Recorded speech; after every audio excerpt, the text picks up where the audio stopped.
Austria's Chancellor held talks with Russian President Vladimir Putin in Moscow on Monday, amid warnings that the Kremlin is preparing to launch a large offensive in the eastern Donbas region. Henry Richwell reports. Chancellor Karl Nehammer is the first Western leader to visit Vladimir Putin since the Russian president launched the invasion of Ukraine in February. He said the talks in Moscow were very direct, open and tough. I generally have no optimistic impression that I can report to you from this conversation with President Putin. The offensive is evidently being prepared on a massive scale. Austria is not a member of NATO, but it has imposed wide-ranging sanctions on Russia alongside other European Union member states. EU foreign ministers met in Luxembourg Monday to discuss further support for Ukraine. The bloc's foreign policy chief said Russia's invasion was causing food shortages. It's the Russian military which is causing food scarcity.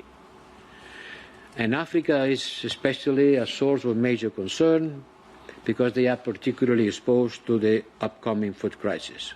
EU officials also held talks with Karim Khan, prosecutor of the International Criminal Court. The EU and the ICC have sent investigators to Ukraine to gather evidence.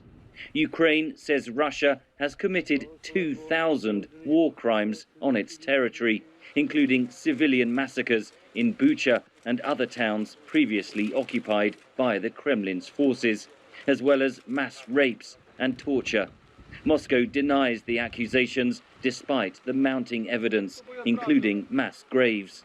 Russia is not a signatory to the ICC, and it will be difficult to prosecute individual war crimes on the battlefield, says international law expert Luis Viveros. There's a lot of evidence on this, and that might happen, but we would have to see the ICC Office of the Prosecutor acting in a way that hasn't done in the past. Vladimir Putin should face international justice, Viveros says.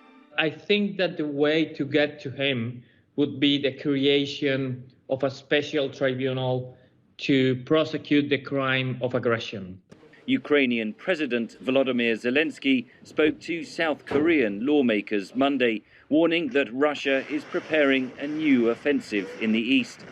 The occupiers concentrated tens of thousands of soldiers and a huge amount of equipment to try and strike again.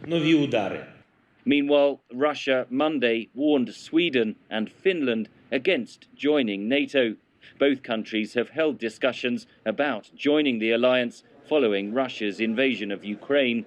Washington said their applications for membership could be submitted as early as June.